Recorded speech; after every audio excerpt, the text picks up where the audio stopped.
Hello, little friends, how do you do? I was recently watching something on YouTube when I got an ad that shocked me. It was a DoorDash commercial set in the unlikely location of Sesame Street. The Hamilton musical star Daveed Diggs strolls through the infamous neighborhood, proclaiming that the delivery of everything you might need is a click away.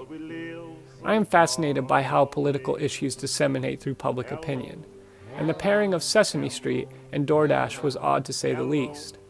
What was trying to be achieved in this combination? DoorDash, a company known for being anti-worker, and Sesame Street, once infamous for being anti-corporate, encapsulated in sing-along songs by Pete Seeger and Frederick Douglass Kilpatrick. As an advocate for pro-worker policy, DoorDash and their efforts to prevent California's Prop 22 from passing this last year was on my mind before I saw the ad. The bill hoped to make delivery app-based companies classify their drivers as employees rather than independent contractors, which made them exempt from having to offer employee benefits. DoorDash, along with Uber, Lyft, and Instacart, spent more than $200 million to defeat the bill.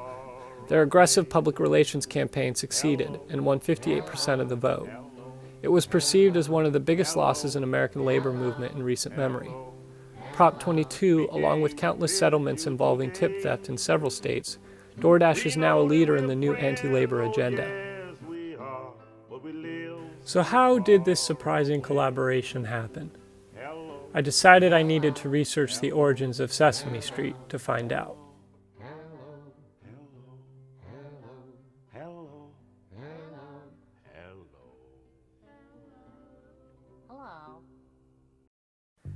In the wake of the counterculture movement of the 1960s, children of baby boomers were watching more television than ever.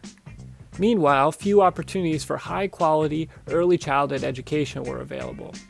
Young TV producer Joanne Gans Cooney began thinking about how to solve those problems.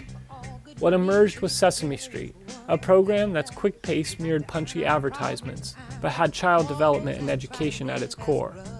Paired with John Hanson's Muppets, the conscious and diverse cast, and hippie-esque aesthetics, the show became a go-to for a new generation of parents, all with the belief that airing on the public broadcasting channel helped Sesame Street avoid corporate corruption.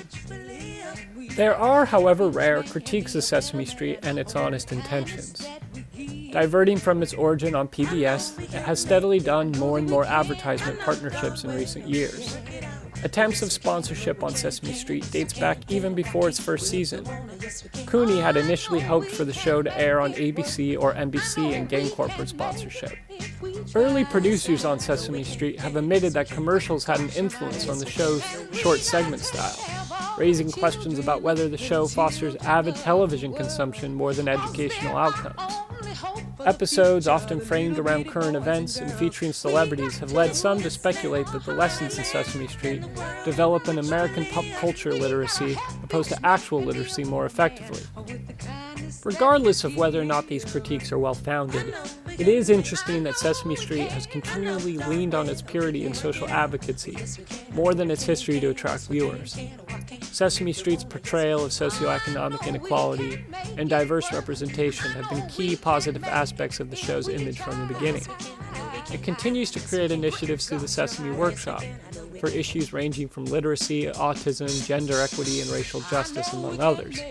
Commercial endeavors can be expected, but the undeniably democratic and equality-oriented legacy of Sesame Street makes the DoorDash commercial all the more disappointing and counterproductive.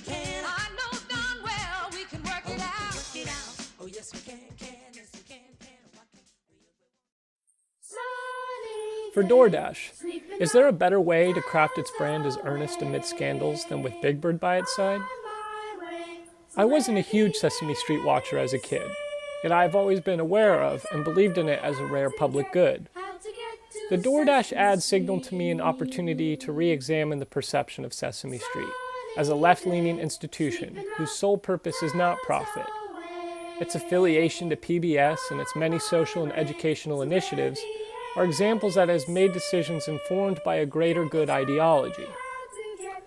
It makes me wonder how Sesame Street got to the point of endorsing DoorDash of all things. For over 50 years, it has navigated public and commercial interests in an unprecedented way.